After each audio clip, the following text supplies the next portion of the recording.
Eu vou começar o vídeo de hoje contando algo que, pelo menos pra mim, e eu acredito que pra vocês também, vai soar um pouco estranho, mas eu fiquei muito surpreso com o vídeo do Whindersson Nunes. Primeiro porque ele já começa saindo do convencional, onde existe toda uma produção, um ator ou um cara que é mesmo o psiquiatra dele, e é bem visível que a última coisa que ele quer fazer ali é necessariamente entreter alguém. Foi quase como ver por dentro do cara usando um espelho. E em alguns poucos minutos eu pude perceber algo muito mais profundo do que qualquer piada de coisa de rico ou de pobre que você possa imaginar. Eu sou o Dorito e eu espero que vocês estejam muito bem, porque hoje o tema não é lá dos mais agradáveis, muito embora o vídeo fale sobre alguém que ficou literalmente rico e famoso fazendo as outras pessoas rirem, mas que agora ele definitivamente esqueceu o que é sorrir. Não tem muito tempo atrás, eu chutaria 2 ou até 3 semanas, ele passou literalmente pela pior perda que um ser humano poderia ter. Quem acompanhava o cara nas redes sociais sabia que o sonho dele era ser pai e que ele já carregava a sua frustração do seu casamento anterior, em que a ex dele chegou a dar declarações numa revista que não queria ter filhos biológicos com ele, preferia adotar uma criança e tudo mais. E muito embora esse seja um ato muito nobre, eu deixo aí ao julgamento de vocês se a forma que isso foi dito na matéria foi algo para tentar diminuir o cara ou não. A questão é que todos esses acontecimentos em um período tão curto de tempo provavelmente destruíram a mente do coitado. E é justamente isso que a gente vai analisar hoje, porque muito embora isso pareça uma crueldade do destino, muitos de vocês podem ter passado ou até passar por situações tão ruins quanto ou piores. E como boa parte do público desse canal é um pouco mais novo, eu acho que seria interessante a gente ter essa conversa. Quando a gente aborda esse tipo de caso, em que pessoas muito famosas se encontram num estado emocional muito debilitado, provavelmente o que muitas pessoas vão pensar é: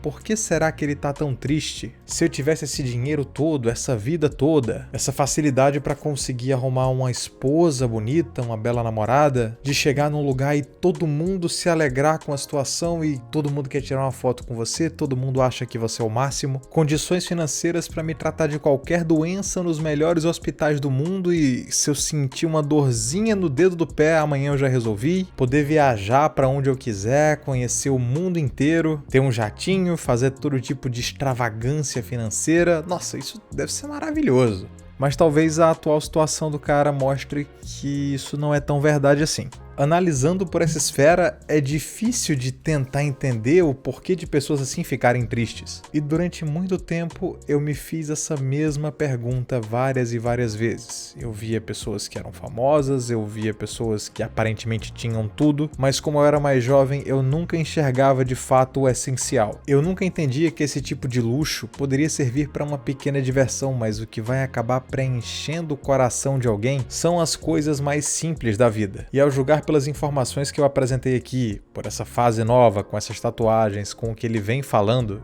isso foi totalmente arrancado dele. Eu já cheguei a fazer um vídeo comentando a obra do Bowman, em que eu falava sobre a consequência de você se dobrar a pessoas que tentam fazer com que você seja o que você não é. O nome dessa obra é O Amor Líquido e ela trata de como as pessoas não estão conseguindo mais reger o seu sentimental, justamente pela falta de solidez na ideia deles do que seria um relacionamento, na ideia do que seria se sacrificar para o bem de um casamento, de um namoro, da criação de filhos que seja, e como o egoísmo das pessoas era a razão para esse tipo de crise social. Essa foi uma das prováveis causas do insucesso do ex-relacionamento do Whindersson, em que provavelmente a mulher dele se encantou por um cara que era mais forte, que tinha suas convicções, que gostava de umas coisas mais tradicionais, e com o passar do tempo para tentar se adaptar à vida que ele estava proporcionando para ela, da carreira musical que ela estava desenvolvendo, ele começou a mudar. E lógico, junto com pressão do público que estava vendo aquilo e vendo que ele estava mudando e provavelmente aquilo não fazia bem para a cabeça dele, e eu falo isso porque mudar de fato por outra pessoa não faz bem para ninguém, a reação do Whindersson, por mais que parecesse indiferente em boa parte das vezes, acabava demonstrando um certo vazio. E já que o assunto aqui é vazio,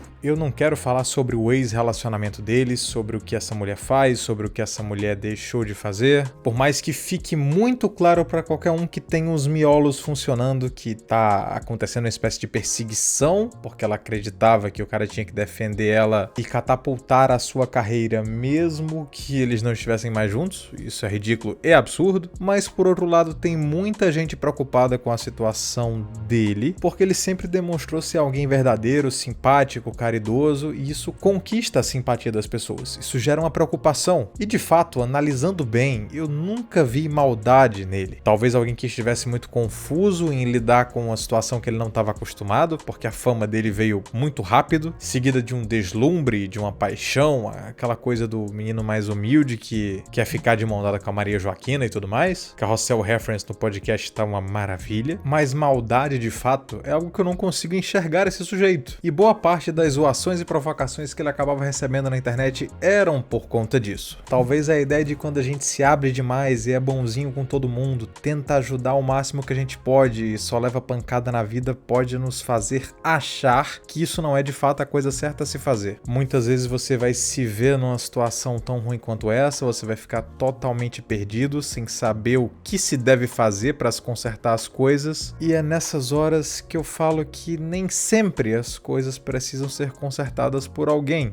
mas sim pelo tempo. Eu não tô dizendo que essa dor vai passar ou que se ela passar, ela vai passar logo, mas que você não deve deixar a frustração tomar de conta de você, porque ela vai corroer tudo que talvez uma boa educação, uma família amorosa e uma vida anteriormente feliz tenha te proporcionado e até te ensinado. Mas as pessoas que eu conheço que passaram por esse mesmo trauma relatam que aos poucos o coração delas vai se curando e que nesse meio tempo, meu amigo, você precisa ser muito, muito forte para simplesmente não se perder dentro de você mesmo e acabar abraçando uma melancolia profunda que nunca vai terminar. Eu sei que é necessário ter o estágio do luto, faz parte da experiência da vida que a gente tem aqui no plano terreno, e de certa forma essas pancadas da vida fazem com que a gente se torne um tanto quanto mais forte. E por mais que pareça que esse tipo de teste seja algo para derrubar você, para te deixar mal mesmo, não é. Assim como também você não deve tentar ser o mastermind of resiliência e acreditar que a dor não é necessária para sua vida, que você tem que ignorar esse tipo de coisa e se fazer de rocha, porque a nossa estrutura emocional é um tanto quanto delicada, então ignorar que esses problemas existem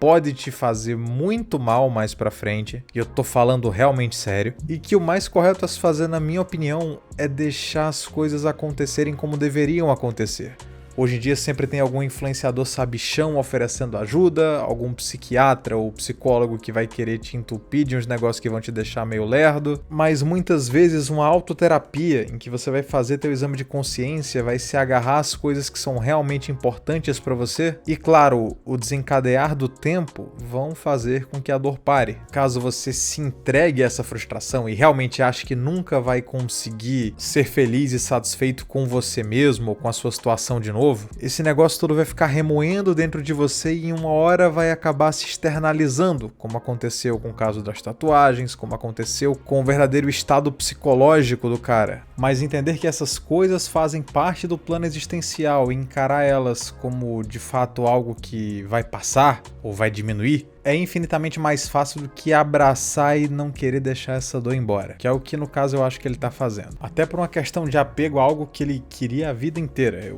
realmente entendo o caso do cara. Então, de fato, os nossos fardos que podem nos abalar psicologicamente são feitos pra gente ser mais forte. A gente só tem que tomar cuidado para que o peso deles não desanime a gente na caminhada e você acabe, entre aspas, parando no meio. E no caso do Whindersson, você ficar sofrendo porque você não conquistou aquilo que todo mundo conquista de uma forma até relativamente mais fácil, em vez de esperar o seu coração se curar e seguir em frente, tentar mais uma vez alcançar a felicidade e tudo mais, quando em vez de levantar e persistir, você simplesmente se entrega, pode ter plena certeza que só vai doer mais e mais. O que eu consigo identificar é que para esse homem, a vida inteira e principalmente os últimos anos foram uma caminhada tentando ser amado. E pelo menos em alguns desses casos, que fique bem claro, não nesse último, eu não sou uma pessoa cruel, isso acabou não acontecendo por conta das escolhas dele, não levando em consideração alguns pontos importantes que ficaram bem